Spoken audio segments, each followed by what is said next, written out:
नमस्ते। Scary pumpkin में एक बार फिर से आप सबका स्वागत है। आप लोगों का जो लगातार साथ और समर्थन मिलता है ना, उसके लिए बहुत बहुत शुक्रिया। आज हम एक ऐसी कहानी की गहराई में उतरने वाले हैं जो इंसानी लालच और उसके कितने भयानक अंजाम हो सकते हैं इसके बारे में है। ये एक ऐसी कहानी है जो हमें बार बार याद दिलाती है कि कुछ चीजें हैं जिन्हें कभी छूना नहीं चाहिए, उन्हें अनछुआ ही रहने देना चाहिए। तो अगर आपको हमारी कहानियां पसंद आती हैं तो हमारे साथ बने रहिएगा। तो किस्सा शुरू होता है रघु से। और रघु एक ऐसा इंसान था जिसे शायद ही गांव में कोई पसंद करता था। वो गांव का सबसे कह सकते हैं कि सबसे ज्यादा जलने वाला आदमी था। मतलब किसी के खेत में अच्छी फसल हो जाए, कोई नया बैल खरीद कर ले आए, या फिर किसी के बेटे की शादी ही क्यों ना हो, रघु का तो बस खून खौल उठता था। उसके जहन में ना हमेशा बस एक ही सवाल घूमता रहता था कि सबके नसीब इतने अच्छे क्यों हैं और मैं खाली हाथ क्यों हूं। उसके दिमाग में ना बस एक ही आवाज थी जो गूंजती रहती थी, क्यों क्यों सबको खुशियां मिलती हैं, क्यों ना मैं भी वो सब हासिल कर लूं जो इन लोगों के पास है। और इसी सोच के साथ उसका मन हमेशा गलत चीजों की तरफ ही भागता था। वो चाहता था कि दुनिया की हर चीज बस उसकी हो जाए, और वो भी बिना किसी मेहनत के। यही वजह थी कि वो कभी तांत्रिकों से जाकर मंत्र पूछता तो कभी चुपके से काले तावीज बनवा लेता था। कई बार तो वो रातों को अंधेरे में बस आसमान को घूरता रहता और एक ऐसी विद्या की कल्पना करता जो उसे सब कुछ दे दे, दौलत, ताकत और हमेशा की जिंदगी। और गांव वाले तो उससे ऐसे कतराते थे जैसे वो कोई चलती फिरती बीमारी हो। कोई एक कहता, अरे भाई उससे तो दूर ही रहो, रघु किसी का अच्छा सोच ही नहीं सकता। तो दूसरा फुसफुसाकर बोलता, भगवान न करे उसकी नजर लग जाए, एक काम बिगड़ जाता है। सब के सब एक ही बात दोहराते थे, रघु से दूर रहना, उसकी नजर लग गई ना तो बीमार पड़ जाओगे। खैर, एक दोपहर का वक्त था। गांव की पुरानी पगडंडी पर कुछ लोग आ जा रहे थे। तभी अचानक दूर से खड़ाऊं की टक टक की आवाज आने लगी। लोगों ने मुड़कर देखा तो एक बूढ़ा बाबा था। दुबला पतला सा शरीर, आंखें इतनी गहरी जैसे कोई कुआं हो, और चेहरा झुर्रियों से भरा हुआ। गले में माला और हाथ में एक लाठी लिए वो चला आ रहा था। वो बाबा बीच रास्ते में ही रुक गया और फिर अपनी ऊंची दमदार आवाज में चिल्लाया, सुन लो रे गांव वालों, काला जादू कोई खेल नहीं है, और मृत विद्या, अरे वो तो मौत से भी गहरी खाई है। जिसने इसे साधा या तो अमर हुआ या फिर काल मौत मरा। ये विद्या किसी का भला नहीं करती, ये बस बलिदान मांगती है। लोग एक पल के लिए ठहरते, उसे देखते और फिर हंसते हुए आगे बढ़ जाते। अरे पागल बूढ़ा है, कोई कहता, रोज कोई ना कोई नई कहानी सुनाता है, चलो अपना काम करो। कोई नहीं रुका, सिवाय रघु के। उसके कदम वहीं जम गए। उसके कानों में बस एक शब्द गूंज रहा था, अमर। उसकी आंखें फैल गईं। वो धीरे धीरे बाबा के करीब गया और अपनी कांपती हुई आवाज में पूछा, बाबा, ये विद्या क्या सचमुच अमर बना सकती?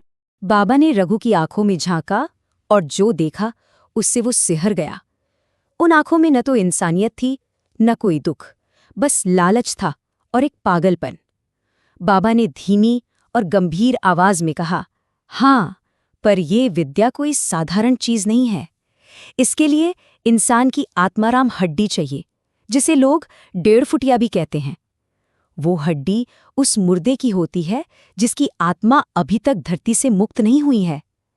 उसे उठाना मौत को अपने घर बुलाने जैसा है। ये सुनते ही रघु की सांसें तेज हो गई। उसने कहा, मेरी जान की फिक्र मत कीजिए बाबा, मुझे बस विद्या चाहिए, मुझे अमर होना है। कुछ पल चुप रहने के बाद वो एकदम टूटी हुई आवाज में बोला, बाबा, मेरी जिंदगी तो बर्बाद हो चुकी है। खेती में हमेशा नुकसान होता है, घर वाले छोड़कर चले गए, गांव वाले ऐसे देखते हैं जैसे मैं कोई पत्थर हूं।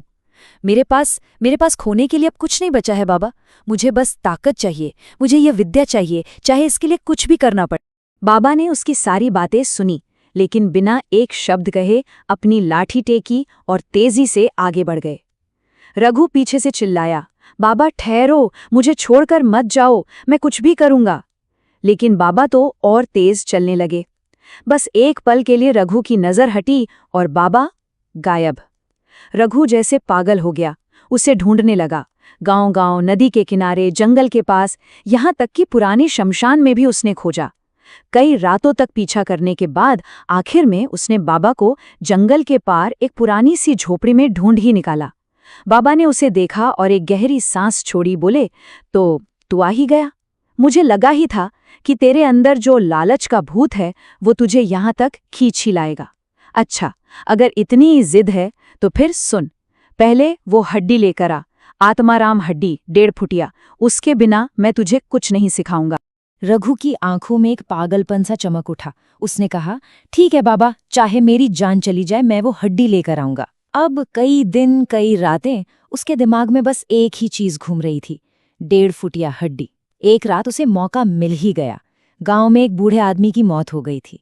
लोग अर्थी लेकर शमशान की ओर जा रहे थे और रघु वो भीड़ से कुछ दूरी बनाकर परछाइयों में छिपता हुआ उनके पीछे पीछे चल दिया। शमशान की हवा बहुत भारी थी। धुएं, राख और जलती लकड़ी की गंध और बीच बीच में रोने की धीमी धीमी आवाजें। वो दूर अंधेरे में छुपकर तब तक इंतजार करता रहा जब तक चिता पूरी तरह जल नहीं गई और गांव वाले वहां से चले नहीं गए। अब वहां बस राख का एक ढेर था। वो धीरे धीरे आगे बढ़ा। घुटनों के बल बैठकर वो अपने दोनों हाथों से गरम राख खोदने लगा। हर हड्डी उठाकर देखता, पर उसे समझ ही नहीं आ रहा था कि कौन सी है वो आत्माराम हड्डी। वो खुद से बुदबुदाया, कौन सी है वो? बाबा ने तो कहा था बैठने जैसा आकार होगा। ठीक उसी वक्त पीछे से टॉर्च की एक तेज रोशनी सीधा उसके ऊपर पड़ी और एक कड़क आवाज आई, कौन है वहां? रघु का दिल जैसे हलक में आ गया हो। चौकीदार की टॉर्च अब सीधे उसकी पीठ पर थी। रात के इस सन्नाटे में मुर्दों की राख कौन खोद रहा है? रघु को लगा, बस आज तो पकड़ा गया। वो झटपट उठा और अंधेरे में भाग निकला। चौकीदार उसके पीछे दौड़ा, पर अंधेरे और झाड़ियों ने रघु को बचा लिया। वो हांफता हुआ गांव के बाहर जाकर रुका। उसकी आंखों में डर से ज्यादा गुस्सा था। ये हड्डी मुझे लेनी ही है। रघु की पहली कोशिश तो नाकाम रही, पर उसने हार नहीं मानी। लेकिन उसकी अगली हरकत ने उसे हमेशा के लिए गांव से ही बाहर निकलवा दिया। अगली बार जब गांव में एक मौत हुई तो उसने सोचा, इस बार दिन में ही छुप जाऊंगा। सबके जाने के बाद आसानी से हड्डी उठा लूंगा। वो सबके साथ शमशान गया और रोते धोते लोगों के बीच ऐसे जाकर खड़ा हो गया जैसे कोई दूर का रिश्तेदार हो। जब अंतिम संस्कार खत्म हुआ और लोग लौटने लगे तो रघु वहीं दुबका रहा। रात गहरी हुई और शमशान एकदम सुनसान हो गया। उसने धीरे से बाहर झांका। बस राख और आधी जली लकड़ियों का ढेर था। वो फिर से घुटनों के बल बैठा और राख कुरेदने लगा, पर इस बार भी उसे कुछ समझ नहीं आया। वो हड्डियों को उलट पलट कर देख ही रहा था कि अचानक पीछे से खांसने की आवाज आई। रघु का तो खून ही जम गया। उसने पलट कर देखा, चौकीदार। ये कौन है? फिर से कोई घूम रहा है क्या? रघु ने भागने की कोशिश की, पर इस बार चौकीदार ने उसे साफ साफ देख लिया था। वो हैरान होकर बोला, अरे ये तो रघु है। तू मुर्दों की राख में क्या ढूंढ रहा है? इस बार चौकीदार ने ये बात पूरे गांव में फैला दी। लोग लाठियां लेकर उसे ढूंढने निकल पड़े। रघु गांव की सीमा पर अकेला बैठा मिला। भीड़ चिल्लाई, ये मुर्दों की चिता लूटता है, गांव पर अभिशाप लगाएगा ये, मारो इससे। भीड़ ने रघु को घसीटा और लाठियों और पैरों से पीटना शुरू कर दिया। उसके मुंह से खून बहने लगा। आखिर में पंचायत ने फैसला सुनाया, अब से तू इस गांव में नहीं रहेगा, निकल जा यहां से। रघु की आंखों में गुस्सा तो था, पर उसका पागलपन अब और भी गहरा हो गया था।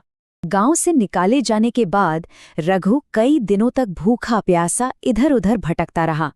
उसका शरीर कमजोर हो रहा था, पर उसकी आंखों का पागलपन बढ़ता ही जा रहा था। उसके दिमाग में बस एक ही चीज गूंज रही थी, मृत विद्या, 1.5 फुटिया अमरता।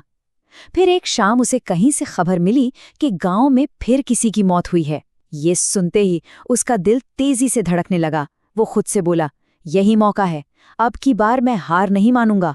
किसी भी हालत में वो हड्डी मेरी होगी। आधी रात शमशान चांद की हल्की रोशनी में नहाया हुआ था। चारों तरफ मौत का सन्नाटा था। रघु दबे पांव अंदर घुसा, पर तभी उसे एहसास हुआ कि चौकीदार शेर बहादुर वही चक्कर लगा रहा है। लेकिन इस बार रघु तैयार था। उसने एक भारी लकड़ी का फट्टा उठाया और झाड़ियों में छिप गया। जैसे ही शेर बहादुर पास से गुजरा, रघु ने पीछे से उसके सिर पर जोरदार वार किया। वो वहीं ढेर हो गया। रघु गुर्राया, आज कोई मुझे नहीं रोकेगा। वो सीधा उस राख के ढेर की तरफ बढ़ा। उसके हाथ बुरी तरह कांप रहे थे। घंटे बीतते गए, उसके नाखून टूट चुके थे, उंगलियां खून से सन गई थी, पर वो लगा रहा, खोदता रहा।